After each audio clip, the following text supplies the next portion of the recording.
Ya, mari kita lanjutkan saudaraku tentang restorasi Pondok Daud. Ya, kita kemarin sudah tiba di tujuan ini, di terminal ini. Ya, kita kemarin transit dulu sejenak di terminal ini tentang penerapan. Penerapan itu sesuatu yang kita lakukan. Jadi setelah kita dengar, kita memahami pengajaran-pengajaran yang kemarin tentang restorasi Pondok Daud, nanti tentunya kita akan menerapkan, saudaraku. Jadi bukan sekedar pengetahuan, tapi kita mau apa yang Tuhan ajarkan kepada kita, apa yang Tuhan sharing kepada kita langsung mempraktekannya. Sama seperti waktu yang lalu kita berbicara, Tuhan mau kita ada menyelesaikan amanat agung Tuhan Yesus. Kita harus masuk dalam pemuritan. Visi di-sharingkan, visi diimpartasikan, visi dibagikan, kehendak Tuhan disampaikan, saudara mendengar, memahami, menerima, dan kemudian kita praktek. Langsung kita adakan pemuritan, MSK, menjadi seperti Kristus, menjadi sebuah perjalanan rohani seorang murid Kristus. Sekarang kita berbicara tentang restorasi Pondok Daud. Nah, apa penerapannya? Nah, nanti kita akan mengerti semuanya, ya.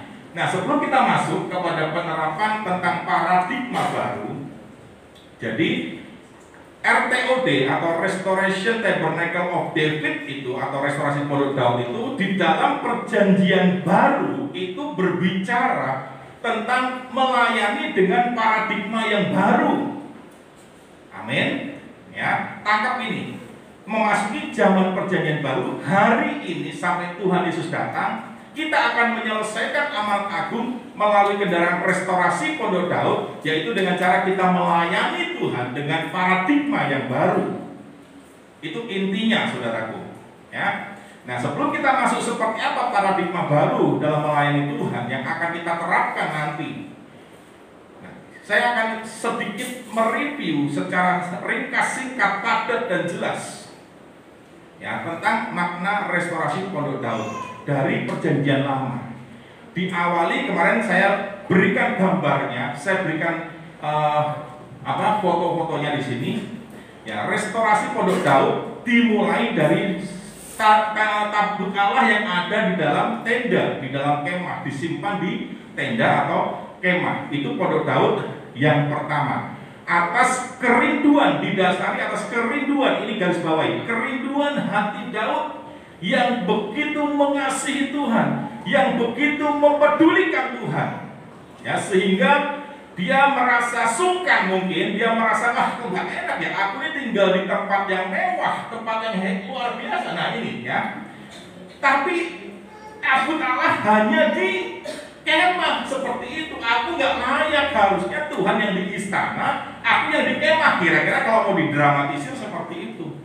Sehingga muncullah niat, kerinduan itu, visi itu muncul. Aku harus bangun tempat yang layak, bait Allah untuk tabut Allah, di mana tabut Allah itu seharusnya berada. Singkat cerita, Daud mau bangun sebuah bait Allah.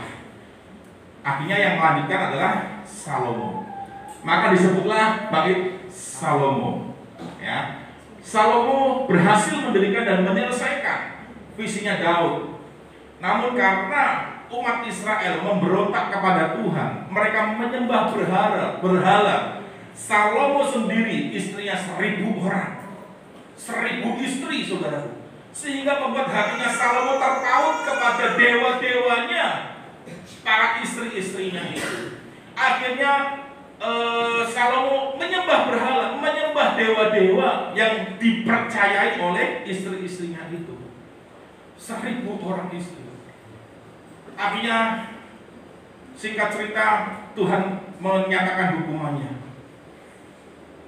Kerajaan yang dipimpin oleh Salomo terpecah jadi 2. Tetapi belum terjadi pada zaman Salomo, terjadi pada zaman anaknya. Di waktu zaman anaknya, Salomo meneruskan Salomo menjadi raja, menggantikan Salomo sebagai raja. Anaknya yang bernama Rehabeam yang memimpin menggantikan Salomo, dan di zaman Rehabeam itulah kerajaan Israel pecah jadi 2, saudaraku. Ya, sehingga akhirnya, singkat cerita, ketika hukuman Tuhan dinyatakan bahwa orang Israel harus masuk dalam pembuangan di Babel 70 tahun, maka ketika Babel berkuasa sebagai negeri adikuasa, superpower saat itu, ya, dia menyerang Israel dan merobohkan Bait Salomo ini. Sekitar tahun 586 sebelum Masehi, 586 sebelum Masehi, ya, ini. Jadi bangunan yang demikian megah ini diruntuhkan, dirobohkan, dihancurkan, saudaraku. Sehingga akhirnya oleh Raja Babel, Nebukadnezar, ya. Dan perkakas-perkakas di Bait Allah diangkut semua masuk ke Babel, dibawa ke Babel. Wah, itu sebuah kehancuran yang sangat miris, yang sangat luar biasa, ya. Sehingga kemudian muncullah Nabi Amos. Nabi Amos bernubuat bahwa aku akan kembali membangun pondok Daud yang telah runtuh. Dan nubuatan Nabi Amos itu akhirnya digenapi, ya. Dibangunlah Bait Allah oleh Zerubabel, makanya disebut Bait Zerubabel. Singkat cerita, ini pun akhirnya diperluas, belum dihancurkan, belum, ya, diperluas zaman Raja Herodes. Karena zaman ini, saudaraku, ada nubuatan lagi berkata bahwa bait ini akan kemuliaannya, kemegahannya akan melebihi yang sebelumnya. Dan itu digenapi waktu zaman Herodes, jadi besar, jadi megah, ya. Singkat cerita, Yesus ada di situ, Yesus melayani. Yesus sempat hadir di Bait Allah ini. Ingat cerita tentang Yesus marah, ya, mengusir, ya, penukar-penukar uang, penjual-penjual merpati, pedagang-pedagang di situ, porak-porandakan diusir oleh Tuhan. Itu ada di sini, saudaraku, Herodes ini. Nah, waktu zaman Herodes butuh waktu 46 tahun untuk memperluas, untuk membuat indah, ya. Singkat cerita, nah ini 46 tahun. Tapi Yesus berkata di situ, tidak akan ada lagi batu di atas batu yang lain. Artinya bangunan Herodes itu pun, Bait Allah Herodes pun akan runtuh. Singkat cerita, tentara Romawi sekarang yang menjadi negara adikuasa menggantikan Babel. Ya, Babel kalah sama Romawi, Romawi berkuasa, Romawi menghancurkan Bait Allah ini. Terus sejarah berjalan sampai akhirnya ini runtuh sesuai dengan apa yang dikatakan oleh Tuhan Yesus. Tidak akan ada batu yang terletak di atas batu yang lain. Ini terjadi dan kemudian akhirnya klik selanjutnya tadi yang gambar yang tadi. Nah, sekarang berdirilah ini, ya, menggantikan Bait Herodes, ya. Setelah sekian tahun, setelah berapa tahun saya lupa itu, ya, akhirnya berdiri itu, ya. Nah, ini ada temboknya, tembok Yerusalem, ada pintu gerbang yang sampai hari ini masih tertutup, namanya Golden Gate atau pintu gerbang emas. Ya, ini waktu saya di sana, suatu hari pintu ini akan dibuka kembali, ya, dan Sang Mesias akan masuk ke sana. Dan ini sudah ada. Ini akan dibangun kembali. Tetapi ada penafsiran yang baru, ada maksudnya penafsiran yang lain juga, tapi bisa iya, bisa tidak juga, ya. Jadi antara dua, apakah ini akan dibangun kembali? Ada yang setuju, tapi juga ada yang tidak. Hanya waktu saya ke Yerusalem itu, kita dibawa ke dalam apa yang saya lupa, ada miniatur Bait Allah, dan guide orang Israelnya berkata ini akan dihancurkan. Saking geramnya, dengan ekspresi geram, saudara. Sang guide itu setelah membangun miniatur itu, menyusun miniatur itu, dia ini akan diruntuhkan, ya, akhirnya kebas gitu, ganti dengan yang ini. Gitu. Itu ada penafsiran seperti itu. Tapi ada lagi yang berkata enggak, itu tetap ada, tapi dibangun di sebelahnya. Kapan? Ini sedang dinantikan oleh orang Israel. Orang Israel sangat merindukan adanya Bait Allah kembali, karena mereka sampai hari ini belum punya Bait Allah. Mereka berdoa di tembok ratapan, ya. Next berikutnya. Nah, kesimpulannya apa? Berbicara tentang restorasi pondok Daud yang dari kemah, Bait Salomo, Bait Zerubabel, Herodes, dan sekarang jadi yang tadi. Itu sudah bukan lagi disebut Pondok Daud, sudah nggak lagi yang tadi begitu itu nggak sebut lagi Pondok Daud, karena hanya sampai di Herodes saja, ya. Nah, artinya apa dari cerita ini, saudara? Ini berbicara tentang pembangunan restorasi Pondok Daud secara fisik, secara bangunan.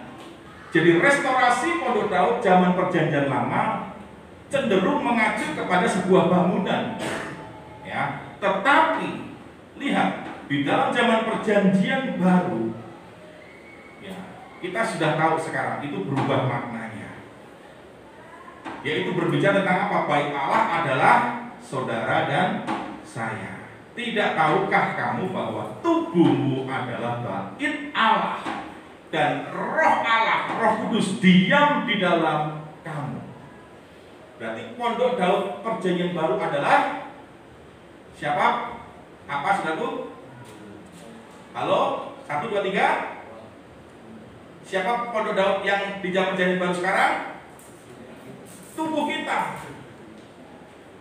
Amin. Sekarang katakan, ini Pondok Daud. Bilang. Pondok Daud kan berbicara tentang bait Allah. Perjanjian Baru kita bait Allahnya. Nah, inilah yang harus direstorasi sekarang. Hidup kita ini harus direstorasi, harus dipulihkan. Dalam Perjanjian Baru Paulus ngomong, aku cemburu ilahi dengan kamu, dengan jemaat. Kenapa? Aku telah mempertunangkan engkau dengan seorang perawan yang kudus, yaitu Yesus. Jadi status kita hari ini dalam hubungan kita dengan Tuhan Yesus itu kita sudah bertunangan. Sebagai mempelai Kristus, saudara dan saya sudah masuk dalam status pertunangan. Berarti sebentar lagi kita akan pasti masuk melanjutkan jenjang ke berikutnya, yaitu pernikahan. Kapan itu? Nanti waktu Yesus datang kali yang kedua.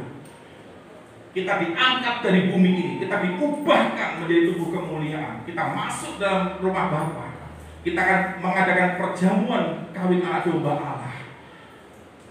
Disitulah kita mengerti sekarang kenapa restorasi Pondok Daud zaman Perjanjian Baru muncul lagi sebagai bentuk, yaitu tubuh kita, hidup kita, karena kita dipersiapkan menjadi mempelai Kristus. Saudara adalah calon-calon mempelai Kristus. Mempelai berarti nggak boleh anak-anak. Mempelai itu harus dewasa. Jadi kalau sudah masih kanak-kanak, bayi rohani, ayo sekarang ini momentumnya, ini saatnya, ini kesempatan bagi saudara dan saya untuk menjadi dewasa rohani. Amin. Ini yang nanti akan kita aplikasikan, terapkan restorasi Pondok Daud dalam pelayanan kita, dalam berjemaat kita praktekkan, dalam kehidupan kita di marketplace kita praktekkan. Dalam kehidupan keluarga kita praktekkan restorasi Pondok Daud. Yang mengerti katakan amin. Ya, jadi saudara harus membangun, mempersiapkan hidup saudara sebagai mempelai. Seorang mempelai itu pasti diproses, dibuat cantik. Ratu Esther aja harus diasingkan, dikarantina istilahnya. Dalam waktu 1 tahun saudaraku, sebelum menjadi ratu bagi Ahasiweros di media Persia waktu itu. Ya, next berikutnya. Nah, sekarang kita lihat saudaraku, bagaimana menerapkan restorasi Pondok Daud itu di dalam Perjanjian Baru ini, dalam dunia pelayanan. Ya, next berikutnya. Kita lihat. Nah, sekarang kita mengerti dari latar belakang yang kemarin saya sampaikan bahwa ada satu masalah, yaitu tentang bagaimana muncul pengajaran tentang keselamatan itu adalah dengan cara memenuhi hukum Taurat, sehingga akhirnya mereka bersidang, rasul-rasul bersidang dan memunculkan sebuah keputusan Roh Kudus dan keputusan bersama, yaitu bahwa keselamatan itu adalah bukan karena perbuatan kita. Kita melakukan sesuatu bukan untuk supaya selamat, tetapi kita karena sudah diselamatkan maka kita melakukan kehendak Tuhan. Amin, saudaraku. Nah, prinsip firman Tuhan sebagai kita Pondok Daud sekarang dalam Perjanjian Baru akan muncul, saudaraku, apa yang boleh, apa yang tidak. Kita akan diperhadapkan dengan hal itu. Kita butuh paradigma baru. Bagaimana kita mengaplikasikan paradigma yang baru itu? Ini, kita harus memakai satu hati nurani yang menimbang. Ini boleh atau tidak? Caranya bagaimana? Next, berikutnya satu lagi. Klik.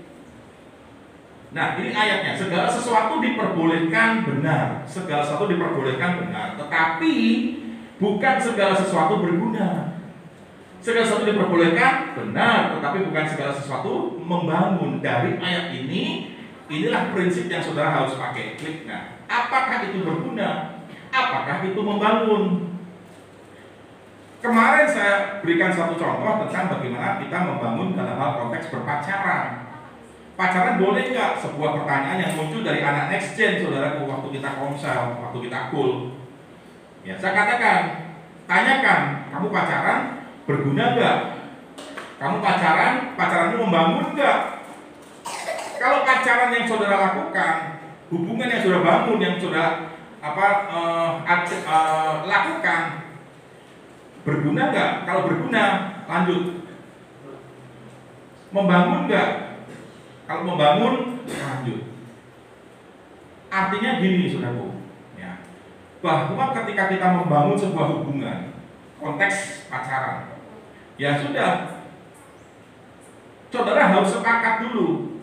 Jadi masa pacaran, perhatikan ini ya, masa pacaran itu adalah masa kita menilai calon pasangan kita itu, pacar kita itu lah katakan, ya kan?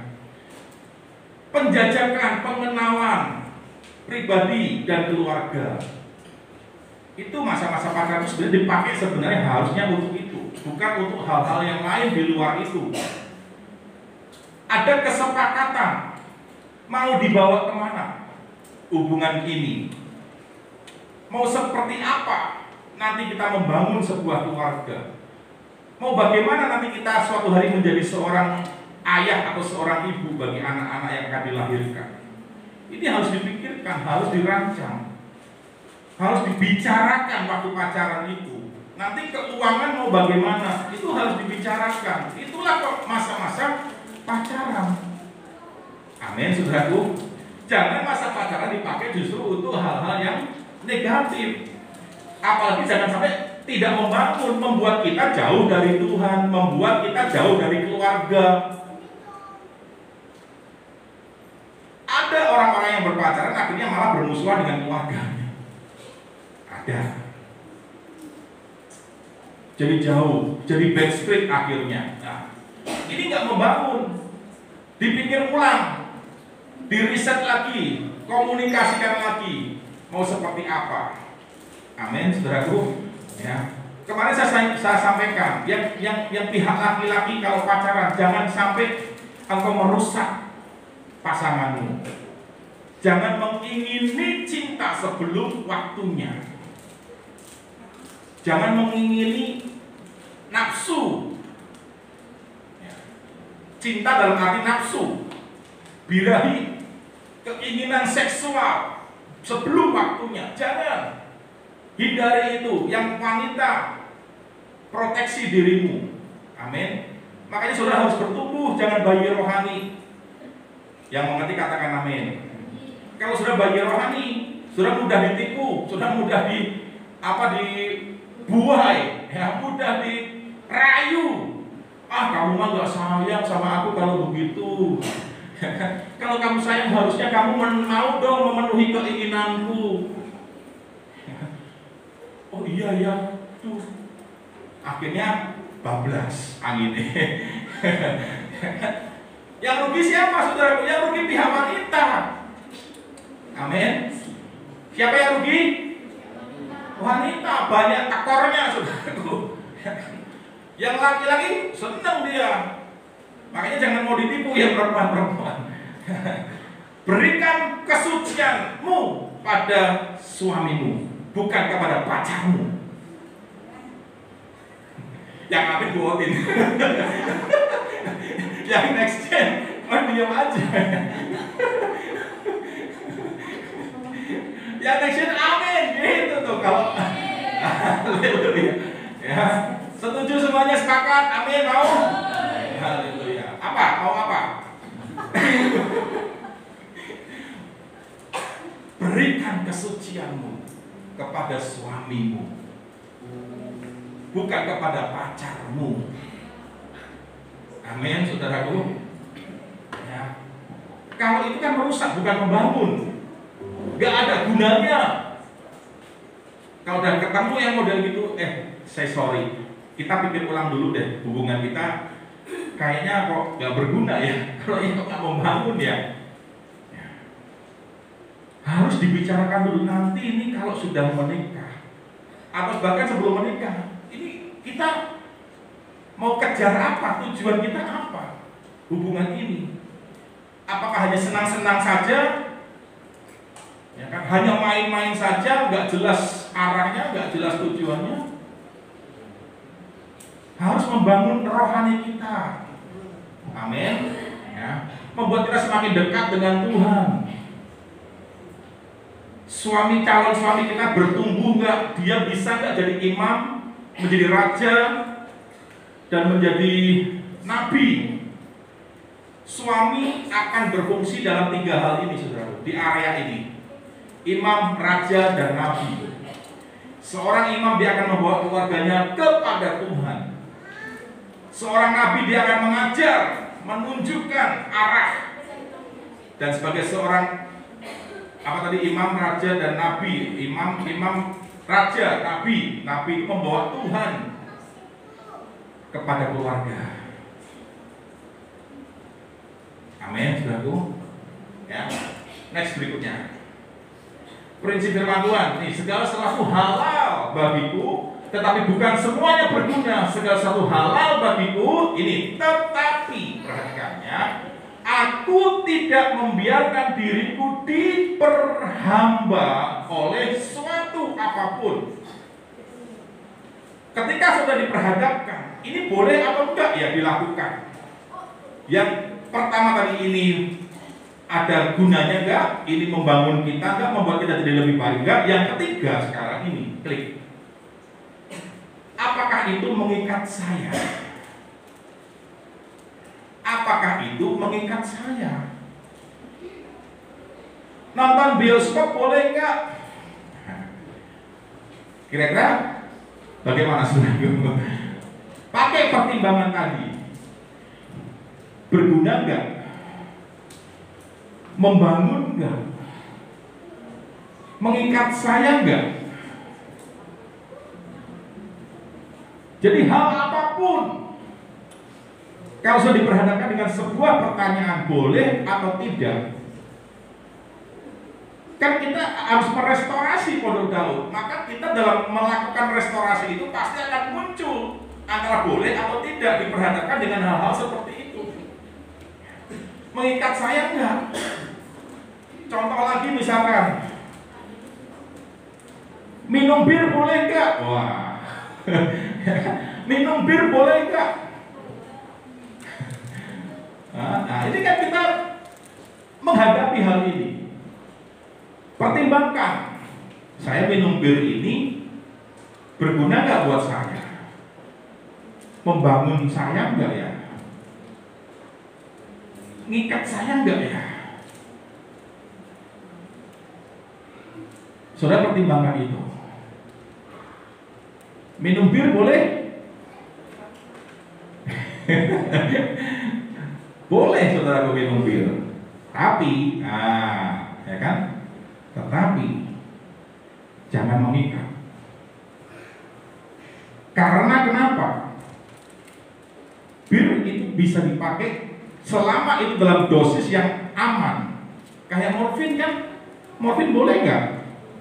Boleh. Kalau nggak boleh, nanti dokter gimana makainya? Ya kan? Yang nggak boleh kalau disalahgunakan. Kalau itu mengikat. Sudah pakai narkoba, morfin kan salah satunya narkoba. Mengikat. Disalahgunakan, nggak boleh. Sudah ada aturannya, morfin hanya dipakai untuk dokter, untuk pengobatan, nggak boleh dipakai buat sembarangan. Kita nggak boleh. Dalam konteks boleh itu dalam konteks secara umum ya, bukan boleh buat saya maksudnya. Boleh, tapi buat kedokteran. Nangkap di sini saudaraku. Minum bir manfaatnya apa? Gunanya apa? Untuk menurunkan kolesterol. Kalau kita makan seafood, sudah banyak-banyak makan seafood, biasanya untuk menetralisir kita minum bir. Tetapi, nah ada tapinya. Ya pada porsinya. Amin saudaraku. Pada porsinya, hanya untuk tujuannya supaya menetralisir kolesterol kita, jangan kebablasan. Jelas saudaraku? Nangkep di sini.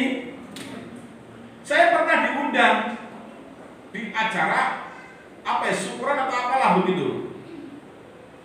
Waktu di Tanjung Sari sama Pak Harap, sama Huta Barat maksudnya. Pemilik perumahan di mana saya mengambil perumahan di situ di Panorama Jatinangor itu. Pemiliknya Pak Huta Barat. Dia seorang kontraktor yang menyewakan alat berat, katakan begitu. Diberkati, bahkan tempat pekerjaannya pun dipakai untuk ibadah, saudaraku. Takut akan Tuhan, Pak Huta Barat ini. Dipakai oleh gereja BNKP, ya, disediakan di situ. Bahkan kita sempat ya akan dibangunkan sebuah tempat fasilitas umum di perumahan itu, di Panorama tempat saya tinggal itu.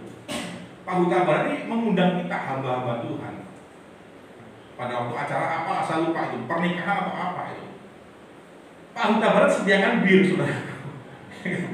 Dia sediakan bir di dalam syukuran itu. Saya bersama istri ikut minum, tapi dalam batas yang wajar.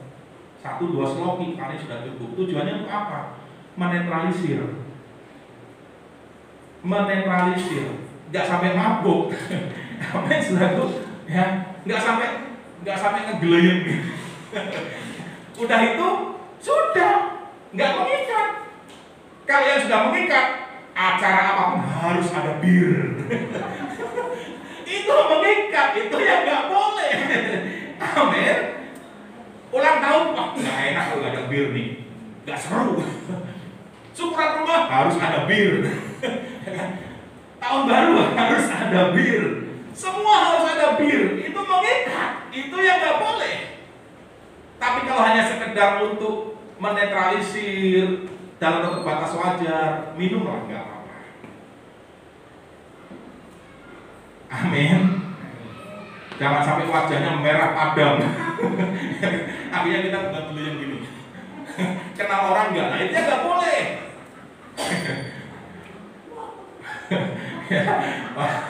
Pengalaman, ada yang pengalaman. Jadi minum bir boleh nggak? Sekarang kesimpulan saudara, minum bir boleh nggak? Boleh. Ya nggak boleh? Wah saya nggak mabuk. Nah, mungkin alasannya kan begitu, membenarkan diri sendiri kan? Saya nggak mabuk kok. Cuma apa-apa? Saya cuma pusing-pusing aja, membenarkan diri sendiri. Menghilangkan stres. Tapi lihat ini berguna nggak? Gunanya buat apa? Saya apa sih minum bir misalkan? Terus ini ngikat nggak? Kalau ngikat berarti nggak boleh. Wah nanti kita minum bir nih.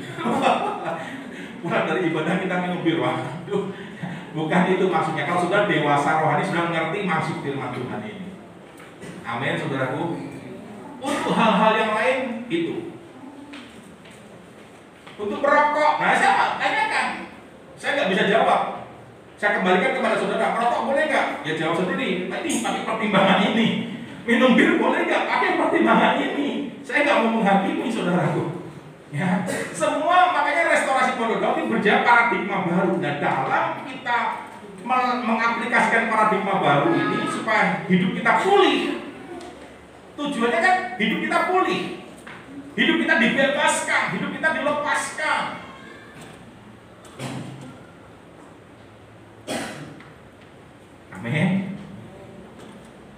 Tapi jangan saudara hantam rata, pukul rata dalam konteks-konteks yang lain ya. Misalkan apa istilahnya jajan. Nah, sudah tahu lah istilah jajan lah. Kan? Orang dewasa tahu istilah jajan, ya kan? Dalam tanda kutip jajan. Ya itu beda lagi saudaraku. Kalau saudara itu kan dosa perzinahan, dia jelas nggak boleh. Jangan, itu kan nggak ngikat saya pak. Jangan ada kayak begitu.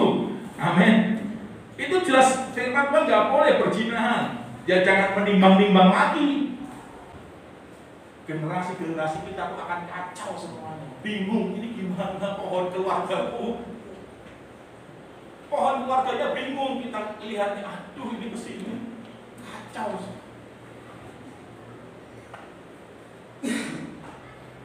Dan itu pasti apa ya, kayak semacam mata rantai gitu akhirnya. Kalau nggak dalam Tuhan, apa yang terjadi dialami dilakukan oleh orang tua, maka anak ini kalau nggak di dalam Tuhan, ini bisa ngikutin saudara. Di atas katakan kawin cerai, maka kalau ini nggak beres nih, generasi sekarang nggak takut Tuhan, dia akan sama terjadi juga. Ini namanya kutuk keturunan. Makanya pakai pertimbangan. Membangun nggak? Berguna nggak? Mengikat nggak? Yang berikutnya. Aku menjawab jika kau makan, jika kau minum, atau jika kau melakukan sesuatu yang lain, lakukan semua itu untuk kemuliaan Tuhan. Yang keempat, pertimbangannya adalah ini tips Alkitab biar bagaimana kita merestorasi pondok Daud hidup kita ini. Ini konteks yang sedang kita bahas. Konten yang sedang kita bahas dalam aplikasi restorasi pondok Daud yang adalah saya, tubuh saya. Bagaimana ini bisa pulih? Tubuh ini, hidup ini bisa pulih bagaimana? Ini, saudara pakai rumus Alkitab ini. Yang keempat, itu memuliakan Tuhan enggak? Kalau itu tidak memuliakan Tuhan, berarti jangan. Amin, saudaraku. Ya, next berikutnya lanjut aja. Jangan kamu menimbulkan syak dalam hati orang, baik orang Yahudi atau orang Yunani maupun jemaat Allah. Syak. Apakah itu membuat syak bagi orang lain? Syak itu kecurigaan. Syak itu rasa tidak percaya, terutama menyangkut iman kita kepada Tuhan. Orang melihat kita ini orang beriman, orang yang percaya kepada Tuhan. Jangan sampai karena perbuatan kita orang syak. Dia bener gak sih anak Tuhan? Dia bener gak sih ibadah tuh kok jadi syak itu seperti itu? Menimbulkan kecurigaan, tanda tanya, pertanyaan. Kok dia begitu ya? Kok dia lakukan itu ya? Itu syak. Nah itu jangan sampai saudara. Jadi apa yang harus kita lakukan ternyata pertimbangannya itu. Jangan menimbulkan syak bagi orang lain. Contoh-contoh yang lain saya nggak bisa sebutkan satu persatu. Tapi kalau sudah menghadapi pertanyaan, saya hanya bisa kasih tipsnya ini. Pakailah rumus ini dalam hal apapun, dalam hal pekerjaan, dalam hal studi, dalam hal pelayanan, dalam hal apapun. Pakai rumus ini, saudara. Sudah timbang, sudah timbang. Kalau sudah tanya saya kembalikan ke sini. Timbang. Itu untuk apa? Proses pendewasaan. Saudara harus pakai hati nurani saudara untuk menimbang ini. Siap. Kenapa? Mungkin saudara bertanya, kenapa saya harus bergantung? Apa yang saya lakukan harus bergantung kepada orang lain? Kan enggak masa bodoh dengan penilaian orang. Enggak bisa, saudara. Enggak bisa begitu. Karena kita punya atribut Kristus dalam diri kita. Kita punya atribut anak Allah, anak Tuhan, anak terang, garam dan terang. Amin. Kita punya atribut sebagai anak Allah. Maka kita yang kita lakukan perlu mempertimbangkan ini. Amin, saudaraku. Next berikutnya. Jangan menjadi batu antukan atau batu sandungan ya bagi siapapun, baik bagi orang Yahudi maupun orang bukan Yahudi maupun bagi orang Kristen. Jangan jadi batu sandungan. Ya. Yang ketujuh apa? Kita bahas dulu yang ketujuh. Klik satu lagi. Mungkin ada orang yang berkata, mengapa kebebasanku harus ditentukan oleh keberatan-keberatan hati nurani orang lain? Ini Paulus setelah ngajar seperti itu, kamu harus memuliakan Tuhan, apa yang kamu lakukan berguna atau enggak, tujuannya apa, bermanfaat atau enggak, membangun atau enggak, jangan jadi batu sandungan, jangan menimbulkan syak. Ini Paulus lagi ngajar nih tentang konsep paradigma baru dalam restorasi Pondok Daud itu. Paulus memberikan sebuah pertanyaan balik kepada mereka. Mungkin ada orang-orang yang berkata, mengapa kebebasanku harus dipengaruhi, harus ditentukan, dalam tanda kutip harus disetir oleh orang lain? Kan aku bebas dong. Next berikutnya. Ya, apakah itu menjadi batu sandungan? Next lagi. Nah, ini jawabannya. Aku menjawab. Nah, Paulus menjawab begini, memberikan satu gambaran. Aku menjawab. Jadi walaupun tidak ada jemaat yang bertanya, tetapi pertanyaan Paulus itu mewakili pertanyaan mereka yang tidak tersampaikan. Dan Paulus menjawab, aku menjawab, jika engkau makan, atau jika engkau minum, jika engkau melakukan sesuatu, lakukanlah semuanya itu untuk kemuliaan Tuhan. Sama seperti aku juga berusaha menyenangkan hati semua orang. Memang kita nggak bisa menyenangkan semua orang, memang betul. Bukan untuk kepentingan diriku, tapi untuk kepentingan orang banyak supaya mereka beroleh selamat. Inilah yang harus kita pikirkan. Paulus memberikan contoh begini, saudara. Kalau engkau diundang makan oleh orang lain yang imannya berbeda, kamu datang ke tempat itu, apa yang disediakan, makanlah, kata Paulus. Di dalam sidang Yerusalem, Kisah Rasul 15, para rasul menetapkan yang tidak boleh adalah makan makanan yang sudah dipersembahkan kepada berhala. Itu nggak boleh. Makan darah itu juga nggak boleh. Amin, saudaraku. Wah, enak. Kalau nggak pakai darah nggak enak. Stop makan darah. Darah itu nyawa, saudaraku. Yang suka makan darah stop. Nah, ini saya berani ngomong tegas, stop. Nggak perlu lagi nimbang-nimbang karena sudah ada keputusannya, sudah ada. Para rasul sudah memutuskan. Binatang-binatang yang mati dicekik itu juga nggak boleh. Nanti baca Kisah Rasul 15, baca di situ. Ada keputusan Roh Kudus dan keputusan bersama yang ditetapkan dalam hal makanan. Tetapi dalam konteks ini Paulus menasihatkan demi untuk supaya mereka bisa selamat. Itu tujuannya. Keselamatan orang lain lebih utama. Maka di sini saudaraku, Paulus ngomong kalau kamu suruh makan aja itu. Amin, saudaraku. Intinya gitu, nggak usah nanya ini apa. Itu akan menimbulkan syak, itu kan jadi batu sandungan. Orang akan ilfil lah, kata bahasa sekarang itu ilfil gitu. Makan aja nggak apa-apa. Ya, next berikutnya. Next lagi, ini yang terakhir, ya. Tuhan membuat segala sesuatu untuk tujuannya masing-masing, bahkan orang fasik dibuatnya untuk hari malapetaka. Next, satu lagi, klik. Ya, apakah tujuannya? Ya, apakah tujuannya? Saudara lakukan A, tanya, tujuannya apa ya? Berguna nggak, bermanfaat nggak, membangun nggak, menimbulkan syak bagi orang lain nggak? Nah, gitu.